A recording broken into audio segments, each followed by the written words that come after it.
ఈవిడికి ఇక జీవితంలో ఎవడో నచ్చడు, తర్వాత ఎవడో రెండో పెళ్లి కూడా దొగులుతాడు ఒకడు కర్మగాలిపోయి. మరి అంత వయసు వచ్చాక ఇంకెవరు ఉంటారు? మగాళ్ళకైనా అంతే, బాగా ఉద్యోగం ప్యాకేజీ అన్నీ బాగుండేసరి ఎర్రగా బుర్రగా అని కూర్చుంటాడు వీడు, ఇక్కడ బుర్ర లేకుండా. చేసేవాడు నిసర్గదత్త మహారాజు, కానీ శిష్యుడిని కాదు, నన్ను వదిలేయండి. రమణ మహర్షి కూడా చాలా స్పష్టంగా నేనెవరికి గురువును కాదు, నేనెవరికి శిష్యుడిని కాదు, నన్ను వదిలేయండి అని చెప్పాడు. ఇదికృష్ణమూర్తి గారు అంతే చెప్పారు, మహాతత్వవేత్తలు అందరూ, నిసర్గదత్త మహారాజు అంతే చెప్పాడు. దగ్గరకు వచ్చిన వాళ్ళకి మంత్రోపదేశం చేసేవాడు నిసర్గదత్త మహారాజు, కానీ నేను గురువునని ఎక్కడా చెప్పక నువ్వు కూడా మనసులో పెట్టుకోక వెళ్ళమని చెప్పేవాడు. ఎందుకంటే నీకు ఇదేదో ఫలిస్తుంది, ఆ గురువు ఇవ్వబట్టి ఫలించింది అనుకుంటావు, నీ అజ్ఞానవది నువ్వు చేయబట్టి ఫలించిందయ్యా, నువ్వు చేయకపోతే ఫలించదు. వ్యాసుడు గురువైనా చేసేది ఏం లేదు, ఇక్కడ గురువు మీద ఆధారపడిపోతావు. అందుకని నేను గురువునని ఎక్కడా చెప్పకు, నువ్వు చేసుకో, ఫలిస్తుంది, నీ శక్తి వల్లే ఫలిస్తుంది. అప్పుడు ఆత్మవిశ్వాసం కూడా పెరుగుతుంది మనకి. ఇగో ఇది మనం గ్రహించాలి. అందుకోసం భగవాన్ రమణ మహర్షి ఒక అవతారమూర్తిగా జన్మించి అరుణాచలంలో మహాతపస్సు చేసి, ఆ తపస్సు కోసం వెళ్ళింది మొదలు మళ్ళీ చివర ఆయన 1950 ఏప్రిల్ 14వ తేదీన 8:46 పరమపదించే వరకు ఆ ప్రదేశం నుంచి కదలలేదు. 1879 డిసెంబర్ 30వ తేదీన జన్మిస్తే తర్వాత 16 ఏళ్ళలో 17 ఏళ్ళ వయసులోనూ అక్కడికి వెళ్ళి ఆయనకు ఒక జిజ్ఞాస బయలుదేరి తపస్సు చేయడం మొదలు పెడితే తర్వాత రాళ్ళెట్టి కొట్టినా అక్కడే తపస్సు చేశాడు. అక్కడ ఎంతోమంది చిన్నపిల్లలు ఆడుకుంటూ ఈయన ఎవడో వచ్చాడు బ్రాహ్మణస్వామి అని, వాళ్ళ బ్రాహ్మణ కుటుంబం, ఈయన స్వామి ఎందుకని బ్రాహ్మణస్వామి అని పేరు పెట్టారు ఈయన తెలియక. తర్వాత ఈయన పేరేమిటని అడిగితే వాళ్ళు ఏదో పెట్టారు కదా అదే పేరు అన్నాడు ఆయన. అంత యోగి, ఆయన పేరు చెప్పలేదు, వాళ్ళు ఏదో పెట్టారు కదా అది పేరు కదా అలాగే పిలుచుకో అన్నాడు.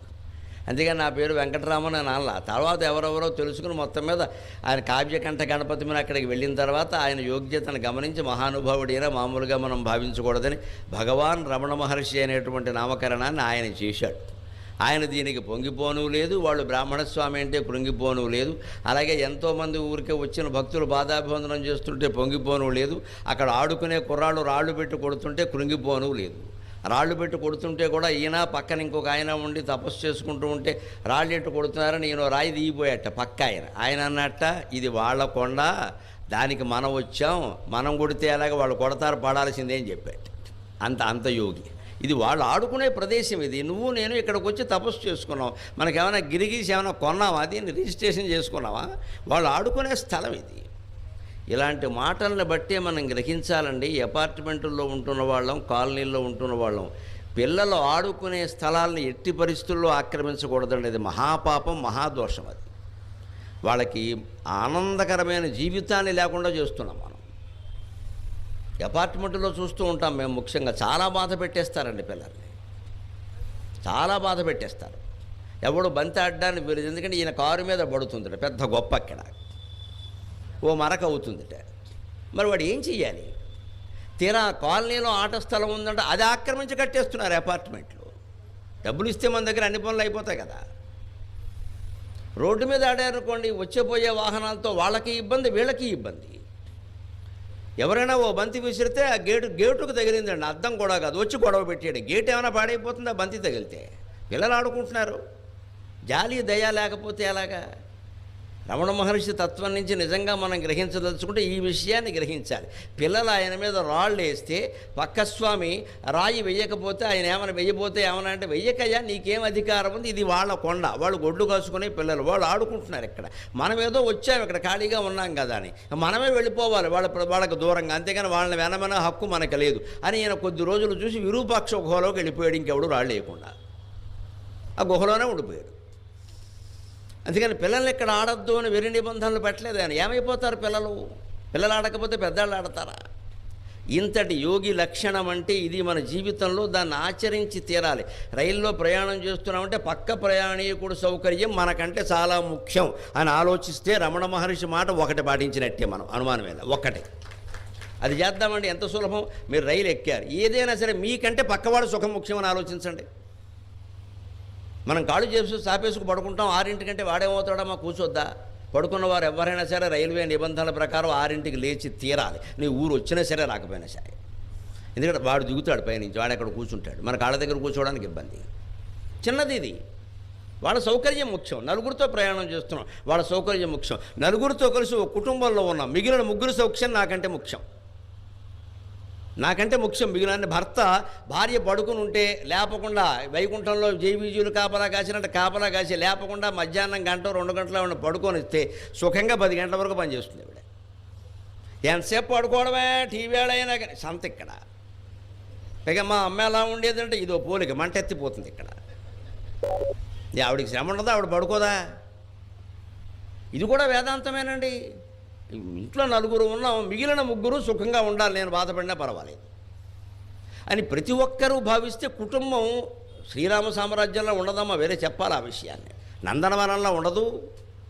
పైగా తల్లి తండ్రి ఇలా ఒకరికొకరు త్యాగాలు చేయడం చూస్తుంటే పిల్లలు చాలా త్యాగం నేర్చుకుంటారు. వాళ్ళ కాపురాలు చాలా బాగుంటాయమ్మా. ఆడపిల్లలైనా మగపిల్లలైనా కాపురాలు చాలా బాగుంటాయి, శాంతిమయంగా ఉంటాయి. మా అమ్మ ఇలా చేసింది, మా నాన్నగారు ఇలా చేశారు, సర్దుకున్నారు ఇద్దరు కూడా అని ఆ పిల్ల సర్దుకుంటుంది భర్తతో, ఆ పిల్లాడైనా భార్యతో సర్దుకుంటాడు, గొడవలే ఉండవు. వీళ్ళు ప్రతిదానికి నాకు ప్రాధాన్యం అనుకుంటుంటే వాళ్ళు కూడా అలాగే తయారవుతున్నారు. ఇంట్లో అదే నేర్చుకున్నారు.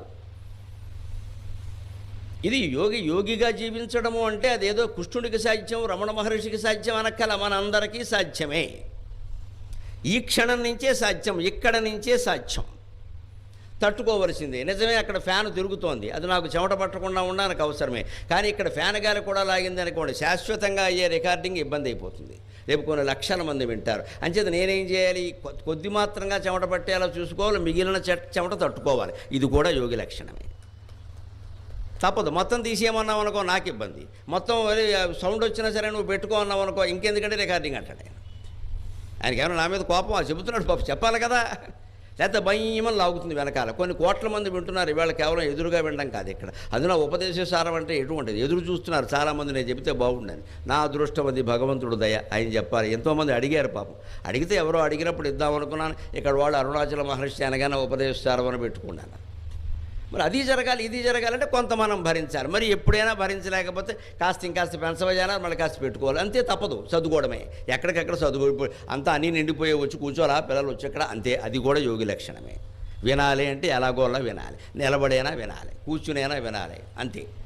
ప్రతి క్షణం మనం యోగిగా జీవించవచ్చమ్మా. యోగిగా జీవించడం ఆశ్చర్యమేం కాదు, అద్భుతమేం కాదు, సామాన్యుల చేతం జీవించవచ్చు. అదే రమణ మహర్షి ఉపదేశ సారం. నువ్వు బతుకు అలాగా ఎందుకు ఊరికే కంఠస్థం చేస్తావు శ్లోకాలన్నీ అన్నాడు ఆయన. ఆయన్ని మురుగనార్ అనే భక్తుడు, స్వామి దక్షిణామూర్తి స్తోత్రం చదివాం, మనీషా పంచకం చదివాం, కానీ మీ ద్వారా ఏదన్నా వినాలనుందు, నాకు బ్రహ్మజ్ఞానం గురించి 4 మాటలు చెప్పండి. ముఖ్యంగా మేము రకరకాల పనులు చేస్తున్నాం కదా, కర్మఫలాలు అనుభవిస్తారంటారు కదా, ఇప్పుడు మేము అనుభవిస్తున్నవన్నీ మేం చేసిన కర్మలేనా? అసలు ఏ కర్మ పూర్వజన్మార్జితం, ఏ కర్మ ప్రస్తుతం, ఏ కర్మ ఆగామి? ఈ కర్మఫలాలని తెలుసుకోవడం ఎలాగా? ఒక ఆర్టీసీ బస్సు కోసం నిలబడ్డాం, లేట్ అయింది, దాని కర్మఫలం అంటే విచ్చాసుపత్రిలో భారత్తారు పట్టుకెళ్ళి, దానికి పూర్వజన్మ కర్మ అవసరం అంత సీన్ లేదు దానికి. అవి అవుతూ ఉంటాయి అంతే. అది దాన్ని అలాగే తీసుకోవాలి, జపం చేసుకోవాలి హాయిగా. ఆర్టీసీ బస్సు ఆలస్యమైంది, జపం చేసుకో. బస్ స్టాండ్లో నుంచి తిట్టుకుంటాం ఎందుకు? ఆ జపం చేసుకుంటే ఏమనిపిస్తుంది అంటే, ఒకసారి బస్సు ఎక్కిన తర్వాత అండి, ఆలస్యం అవడమే మంచిదేంది, లేకపోతే మనం చేస్తామేమిటి? ఇప్పుడు చెప్పండి ఆర్టీసీ ఎంత ఉపకారం చేసిందో. ఆ వ్యవస్థని మనం మార్చలేనప్పుడు మన మనస్సును మనం మార్చుకోవచ్చు కదండి. వ్యవస్థ అంతా ఎందుకు మారాలి? ఇది అయ్యే పనే ఇది. వ్యవస్థ మార్చేంత ఆర్టీసీ జనరల్ మేనేజర్ కింద నిన్ను పెట్టారనుకో, ఆర్టీసీ చైర్మన్ అని, అప్పుడు చేయి ప్రయత్నం అంతా. అప్పుడు చేసే అప్పుడేమంటాడు, మనమేం చేస్తామండి, మరి ఎందుకు ఎక్కే పీఠం పని లేక. బస్ స్టాండ్ అయినేమో కూర్చొని తిట్టుకుంటాడు, తీరా పీఠం ఇస్తేనేమో ఏం చేయడు అక్కడ. అంటే మొత్తం మీద తిట్టుకోవడానిక మన పరిస్థితి ఇదేనా? మనం యోగి ఎలా అవుతామండి? రోగి అవుతాం. ప్రతి చిన్నదానికి తిట్టుకోవడమే, ప్రతి తిన్నదానికి అసహనమే. పైగా ఇంకో మాట విచిత్రం ఏమిటో, నేను ఎక్కినప్పుడే జరుగుతూ ఉంటా. అయ్యి బాబోయ్, నీది ఏ నక్షత్రం ఆవిడ? నీకు ఆర్టీసీ ఏమైనా శత్రువా? ఏదో ఒకసారో 2 సార్లు జరగచ్చు, ఇంకా దాన్ని మొత్తం ఇంక జాతక చక్రమే. ఇంకా ఈ పిచ్చి భావనే వదిలిపెట్టాలి. చాలా క్యాజువల్ అంటారు ఇంగ్లీషులో దీన్ని, చాలా మామూలు లాంఛనప్రాయం, వదిలేయాలి ఆ విషయాన్ని. అది రైలు ఆలస్యమేనా అంతే, విమానాలు ఆలస్యం అవుతున్నాయి, ఏం చేస్తారు? అవి ఏదో పరిస్థితి లేకపోతే వాడు కూడా ఆలస్యం చేయడు కదా, పని కట్టుకుని చేస్తాడా? ఒకడెవడో రైలు బాగా తొందరగా సమయానికి సరిగ్గా 7:23 ఉందట రాత్రి. 7:23కి రైలు వచ్చేసిందట. ప్రయాణికులు కొంతమంది ఇతరులు కూడా దండలు పట్టుకుని తయారయ్యారు డ్రైవర్కి దండేద్దామని. ఎందుకంటే 7:23కి వచ్చాడు. వీళ్ళందరూ దండలు పట్టుకుని దండయాత్ర చేస్తుంటే వాడు వణుకుతున్నాడు. మేము దండ వేస్తున్నామంటే క్షమించండి ఎందుకు అన్నట్ట. మీరు సమయానికి వచ్చారంటే మన్నించండి, ఇది నిన్న రావాల్సిన రైలు అన్నట్ట. మరి వాడు వణికాడంటే వణకడా. 24 గంటలు వాడు ఆలస్యం చేస్తే నువ్వు దండ వేస్తున్నావు, వాడు కొడతాడేమో అనుకుంటున్నాడు. ఇది నిన్న రావాల్సిన రైలు అండి అన్నట్టు. ఈ దేశంలో మామూలే ఇలాంటివన్నీ. అంత మాత్రం చేత మన వాళ్ళు ఎవరో అమెరికాలో ఉన్నారు కదా, అమెరికాలో రైళ్ళేవి ఆలస్యంగా, అమెరికాలో ఏమీ కారణం లేకుండా షాపింగ్లో ఉన్న వాళ్ళని కాల్చేస్తున్నారమ్మా. అంత దరిద్రం ఇంకా మన దేశంలో రాలేదు, సంతోషించండి. అమెరికాలో ఉన్న దరిద్రాలు ఇక్కడ చాలా లేవు. తెల్లారు లేస్తే ఎవరికి బతుకు గ్యారంటీ లేదు. అక్కడ హోటల్ రెస్టారెంట్లో కాల్చేస్తున్నారు, షాపింగ్లో కాల్చేస్తున్నారు, ఎక్కడ పడితే అక్కడ అడ్డగోలు. స్కూల్కి వెళ్ళి 35 మందిని చంపేశాడు ఒకడు పుట్టినరోజు నాడు. వాడికి ఏదో వెరైటీ పని చేద్దాం అనిపించిన చంపేశాడు. ఇంకా అంత దరిద్రుడు ఇంకా ఇండియాలో పుట్టలేదు, సంతోషిద్దాం. అంటే ఎప్పుడు ఏ దేశంతోనూ మన దేశాన్ని కానీ వేరే వ్యక్తులతో మనని కానీ పోల్చుకోకూడదు అసలు. అప్పుడే మనం ప్రశాంతంగా ఉండగలుగుతాం. అందుకని మురుగనార్ అనే భక్తుడు యోగశాస్త్రాన్ని మీ మాటల్లో కాస్త ఏదైనా చెప్పండి, మీరు ఏదో సంక్షిప్తంగా చిన్న చిన్న మాటల్లో చెబుతారు అని అంటే ఆయన సంతోషించడం కోసం తమిళంలో 30 శ్లోకాలు లాంటి వాటిలో చిన్న చిన్న వాటిలో చెప్పారు. దాన్ని ఆయనే మళ్ళీ సంస్కృతంలోకి మార్చారు, తెలుగులో కూడా మార్చారు. దాన్ని మనం జాగ్రత్తగా వీలైనంత లౌకికాన్ని జోడించి జాగ్రత్తగా అర్థమయ్యేలాగా తేలిగ్గా చెప్పుకునేటువంటి ప్రయత్నం చేద్దాం. అందులో మొట్టమొదటి శ్లోకంలోనే అసలు కర్మఫలాన్ని మనం ఎందుకు అనుభవించాల్సి వస్తుందో చెబుతున్నారు ఆయన. కర్తురాజ్ఞయా ప్రాప్యతే ఫలం, కర్తురాజ్ఞయా ప్రాప్యతే ఫలం, కర్మ కిం పరం కర్మ తజ్జడం. కర్తురాజ్ఞయా ప్రాప్యతే ఫలం, కర్మ కిం పరం కర్మ తజ్జడం. కర్తు ఆజ్ఞయా ఫలం ప్రాప్యతే. నాయన నీకు కర్మఫలం వస్తున్నది నీ ఆజ్ఞ వల్లనే, ఇందులో దైవాజ్ఞ ఏమీ లేదు అన్నారు. ఇది మొట్టమొదటి ఆశ్చర్యం మనకి. ఎందుకంటే కర్మ అమ్మ దేవుడు అలా రాశాడు, ఆయనకి ఏం పని నీ నెత్తి మీద రాయడం? ఏ ఇంకుతో రాశాడు? ఎప్పుడు ఎవడు చూశాడు? పైగా దానికి ముడిపెట్టి ఏం మాట్లాడతారు అంటే ఇక్కడ గీతలు ఉంటాయట నుదుటి మీద, 3, 4, 6, 7 అవన్నీ బ్రహ్మరాతలు. ఎవరు వీడియో తీశారు దీన్ని? బ్రహ్మదేవుడు రాస్తుంటే. నుదుటి మీద రాతలకి బ్రహ్మరాతకి సంబంధం ఏమిటండి? ఎవరో నిరూపించగలరా? మనం ఏదో కల్పించుకున్నాం అంతే. అలాగా ఇంకొకడు తయారవుతాడు, తలరాతను బట్టి జాతకం చెప్పేస్తానంటాడు. ఇప్పుడు ఇంకా ఆడాళ్ళకి వేరే మగాళ్ళకి వేరే అంటారు. అక్కడేమి రాసి లేదు. అక్కడ రాసి ఉన్నది ఉంది, నిజంగా రాసి ఉంటుంది. ఎక్కడుంది? మన మనస్సులో ఉంది. ప్రతి పని కూడా జ్ఞాపకం రూపంలో మన మనస్సులో ఉంది. పని ఒక్కటే కాదండి, మాట, ఆలోచన, ఈ మూడే కదా త్రికరణాలు. వాక్ కాయకర్మలు, మనోవాక్ కాయకర్మలు, మనోవాక్ కాయకర్మ. చేసే ఆలోచన, మాట్లాడే మాట, చేసే పని, మూడింటినే త్రికరణాలు అంటారు. ఈ 3 కరణంగారులు మన మనస్సులోనే ఉన్నారు. మనస్సు ఆలోచన మనదే, మాట దాన్నో ఇంకో దాన్నో, ఉన్నదాన్నో లేని దాన్నో ఏదైనా చేస్తున్నాం.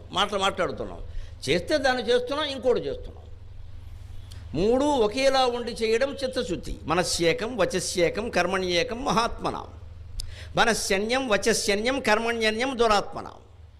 దురాత్ముడికి మహాత్ముడికి ఒక్క భేదం ఏమిటంటే ఆడమగ తేడా లేకుండా ఆయన మనస్సులో ఏముంటుందో తెలియదు, ఏం మాట్లాడతాడో తెలియదు, చివరికి ఏం చేస్తాడో తెలియదు. వీడు దురాత్ముడు అన్నాడు. వీడిని ఎప్పుడూ నమ్మడానికి వీల్లేదు అన్నాడు. 1-2 సార్లతో తెలిసిపోతుంది కదా ఏం చేస్తాడు, దాన్ని బట్టి ఇంక మనం నమ్మడం మానేయి.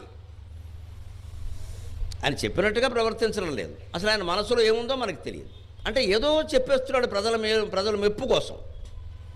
దాన్ని మళ్ళీ చేసే దగ్గరికి వచ్చేసరికి ఏం కాదులే, ఎగ్గొట్టే, ఎవడు అడిగాడు కనుక అంటాడు. ఇది దురాత్ముడి లక్షణం. అదే మహాత్ముడు ఎలా ఉంటాడు? అయ్యో మనం మాట ఇచ్చామే పక్క ఆయనకి, లేదా ప్రజలకి, ఏదైనా సరే ఒక వ్యక్తికి ఇచ్చిన మాటే ఎంతో గొప్పదైతే దేశ ప్రజలకి, రాష్ట్ర ప్రజలకి ఇచ్చినటువంటి మాట ఎంత గొప్పదవుతుందండి. ఆ మాట నెరవేర్చుకోవడమే చిత్తశుద్ధి, మహాత్ముడి లక్షణం. నెరవేర్చలేకపోవడమే దురాత్ముల లక్షణం. ఒక వ్యక్తికి ఇచ్చేటువంటి మాట నిలబెట్టుకోవడమే మనకు చాలా ముఖ్యమైన పని అయితే, మొత్తం రాష్ట్రానికి ఇచ్చింది, మొత్తం దేశానికి ఇచ్చింది, ఏ వేళ ఇచ్చినా అది మాటే కదా. ఎందుకు ఇచ్చాం మనం? ఇదే మహాత్ముడికి దురాత్ముడికి తేడా, ఇంతకంటే ఏం అక్కర్లేదు ఇంకా. దీనికి ప్రతి ఇచ్చిన మనం మనస్సులో ఈ మాట తప్పచ్చు, చేత వేరుగా ఉండొచ్చు, కానీ మనస్సులో ఇది జ్ఞాపకం రూపంలో ఉండిపోతుంది. దాన్నే వాసన అంటారు. గిన్నె వండిన తర్వాత కొంచెం కింద మాడింది అనుకోండి, ఉండిపోతుంది, అక్కడ పెచ్చు కట్టేసి ఉండిపోతుంది. దాన్ని నానబెడితే కానీ తోమలేము. దానికని ఏం చేస్తారు, నీళ్లలో నానబెడతారు. నీళ్లలో కూడా నానబెడితే వదలలేదు, చింతపండు పులుసేస్తారు. చింతపండు పులుసేస్తే తొందరగా వదులుతుంది. ఇవన్నీ మీకు ఎలా తెలుసు అనకండి, చేస్తుంటే చూశాను. చింతపండు పులుసేస్తారు. అందుకే మనకి లోపలికి వెళ్ళే పదార్థాల్లో కూడా చింతపండు వేసినటువంటి పులుసు కానీ పచ్చడి కానీ లోపలికి పంపించాలి రోజు, ఏదో రకంగా చారు రూపంలోనో, దోసకాయ పచ్చడి రూపంలోనో, చింతకాయ పచ్చడి రూపంలోనో పంపించాలి. ఎందుకంటే చింతపండు పులుసు ఎలాగైతే గిన్నెలో అంటుకుపోయిన అడుగు మడ్డిని మాడుని పెచ్చుని వదిలిస్తుందో, ఇది లోపలికి వెళ్ళిన తర్వాత ఈ అన్నవాహికలో గోడలకు అంటుకుపోయి ఉండిపోయిన మైదాపిండిని వదిలిస్తుంది. మనం బొబ్బట్లు బోండాలు లాగించేసామనుకో, మైదాపిండి ఉంటుంది వాటిలో. మైదాపిండి మంచి రుచి బాగుంటుంది కూడా, వేసేస్తారు హోటల్ వాళ్ళ సొమ్మేం పోయింది. మనకి టేస్ట్ కావాలి, వాళ్ళకి అదే కావాలి. కానీ అనారోగ్యం, మైదాపిండి చాలా ఇబ్బంది అది. కానీ ఉండాలి, దాని రుచి దానికి ఉంది, అసలు వద్దని కాదు. అక్కడ అది లోపల అతుక్కుంటుంది, గోళ్ళకి జిగురు కదా, గోళ్ళకి అతుక్కుంటుంది, కిందకి రాదు. అది మళ్ళీ అతుక్కుని ఇలా ఏర్పడి అన్నాన్ని అడ్డుకుంటుంది. ఒక్కోసారి రాయి కింద పేరుకుంటుంది. అక్కడ ఏమంటారు, ఎవరో కడుపు నొప్పి వచ్చాక చూపించుకుంటే గాల్ బ్లాడర్లో రాళ్ళు పేరుకున్నాయంట. ఇదివరకు 4 రాళ్ళు వెనకేసుకునేవారు, ఇప్పుడు గాల్ బ్లాడర్లో వేసుకుంటున్నారు. దీనికి తోడు మనస్సులో ఆందోళన కూడా తోడైందనుకో, ఆ రాయి ఇంకాస్త పేరుకుంటుందమ్మా. పదార్థాలు అణువులు దగ్గర అయిపోతాయి. మానసిక ఆలోచన కూడా పనిచేస్తుంది. ప్రతి మనస్సు ఆలోచనకి ప్రాణవాయువుతో సంబంధం ఉంది. ఆ అన్నవాహికలోంచి ఈ ప్రాణవాయువు కూడా ప్రయాణం చేస్తుంది. అది సరిగ్గా ప్రయాణం చేయకపోతే రాళ్ళు పేరుకుంటాయి, సరిగ్గా ప్రయాణం చేస్తే రాళ్ళుగా ఏర్పడకుండా విడిపోతాయి. అంచేత మన ఆరోగ్యం చాలా భాగం మన చేతిలో ఉంది. అది మానసికం. అది చాలా రోగాలకు కారణం మానసికమే. భౌతికమైనది తక్కువ. నిజానికి మనకు వచ్చే ఏ రోగానికైనా 25% భౌతికం, 75% మానసికమే. మనసు దృఢంగా ఉంటే చాలా రోగాలను జయించవచ్చు, పర్వాలేదు. ఈ జ్ఞాపకం రూపంలో గిన్నెలో మడ్డి మసి ఉండిపోయినట్టే మన మనస్సులో కూడా మడ్డి మసిలాగా చేసిన పనులు మంచివి చెడ్డవి కూడా ఉంటాయి. పైగా మనం మాటల్లో కూడా చెబుతూ ఉంటాం వాటిని. కాశీయాత్ర వెళ్ళినప్పుడు మేము ఈ మధ్య 100 మందికి దానం చేసేవాళ్ళం, మొన్న 1000 మందికి దానం చేసి, ఇలా ఒక్కసారి చెప్పావు అంటే నీ కాశీయాత్ర అన్నదాన ఫలం శ్రీమద్ రమారమణ గోవిందో హరి అయిపోయింది. చెప్పకుండా ఉండగలమా? చేసిన పని చెప్పుకోవాలిగా. చిన్నవాడు చెప్పుకోవాలమ్మా, నువ్వు కాదు ఇక్కడ. మనం అసలు వెళ్ళేది, యాత్ర చేసేది ఎందుకంటే చెప్పుకోవడానికి. చెప్పాను కదా, కార్యక్రమం పెట్టించడం ఎందుకంటే పెట్టించామని చెప్పుకోవడానికి. ఆయన వెండం ఇదంతా ఇది అంతే, ఏదైనా అంతే. నువ్వు యాత్ర చేసావు, యాత్ర ఫలం నువ్వు పొందాలి. యాత్ర ఫలం పొందాలని చెప్పుకోవడానికి కాదు ఇక్కడ. అంటే ఈ జ్ఞాపకాల రూపంలో మనసులో మంచి ఉంటుంది, చెడ్డ కూడా. ఏమిటో అప్పుడే అనుకోకుండా మా అబ్బాయి తప్పిపోయాడమ్మా, 10 ఏళ్ళు అయింది కనపడలా, 10 ఏళ్ళు అయింది కదా, ఇంక వదిలేయాలి ఆ విషయాన్ని. నన్ను మన్నించండి, వదిలేయడం కష్టమే, అయినా వదిలేయాలి. పుట్టినరోజు నాడు ఎప్పుడో తలుచుకోవాలి, వదిలేయాలి. అలా అదే దుఃఖాన్ని మనస్సులో పెట్టుకున్న అదొక వాసన అయిపోతుంది. చివరికి వాడి కడుపున మనమో, మళ్ళీ మన కడుపున వాడు పుట్టాల్సి వస్తుందమ్మా, తప్పదు. ఇది భరించగలమా? మళ్ళీ వెళ్ళిపోతాడు. ఈ వాసనే దుఃఖమేనా అంతే, సుఖమేనా అంతే. పుణ్యకార్యం చేసావు 10 సార్లు చెప్పుకున్నావు, అదో వాసన అయింది. చెడేదో జరిగింది, అది 10 సార్లు ఊరికే తలుచుకున్నావు, అదో వాసన అయిపోయింది. ఇవన్నీ పేరుకుంటా, ఇవే కర్మఫలాన్ని ఇస్తాయి. అందుకే రమణ మహర్షి చాలా స్పష్టంగా 5-6 అక్షరాల్లో ఒక్కొక్క పాదం నిర్మాణం చేసి ఎంత బాగా చెబుతున్నారంటే, కర్తురాజ్ఞయా ప్రాప్యతే ఫలం. చేసిన వాడి ఆజ్ఞను అనుసరించే వాడికి ఫలం వస్తుందయ్యా. ఈశ్వరుడు ఏం చేస్తాడు ఇందులో? కానీ ఈశ్వరుడు ఏం చేస్తాడు? ఆ ఫలం ఎలా వస్తుంది అంటే, ఒక వ్యవస్థ ఉంది కదా, అది రావడానికి శరీరం, అందులో మనస్సు, బుద్ధి, ఇంద్రియాలు, ఇవన్నీ ప్రాణవాయువేమో వీటిని నడిపించడం, వీటి ప్రకారం జ్ఞాపకాలు నిలవ ఉండడం, అవి మళ్ళీ పైకి వస్తూ ఉండడం, ఇవన్నీ ఉంది కదా. ఈ వ్యవస్థ ఏర్పాటు చేసిన వాడు దైవం. అంచేత మనం దైవారాధన చెయ్యాలి ఖచ్చితంగా. అప్పుడే ఈ కర్మఫలాలు పోతాయి, అణిగిపోతాయి. అంటే దైవారాధన ఎంతగా చేయాలంటే ఈ జ్ఞాపకాలు పోయేంతగా చెయ్యాలి. ఈ మనస్సులో ఉండే జ్ఞాపకాలు పోయేంతగా జపం చేయాలి. ఎవరైనా మనకి ఫోన్ చేస్తే పొరపాటున ఫోన్ తీసినా ఏం చేస్తున్నారంటే, జపం వినపడాలి వాడికి, పెట్టేస్తాడు ఫోన్ అంతే లేక. దానికోసం జపం చేయగల, జపం చేసుకుంటానని చెప్పడమే, లేకపోతే ఫోన్ తీయకుండా ఉండడమే, కట్టేయడమే.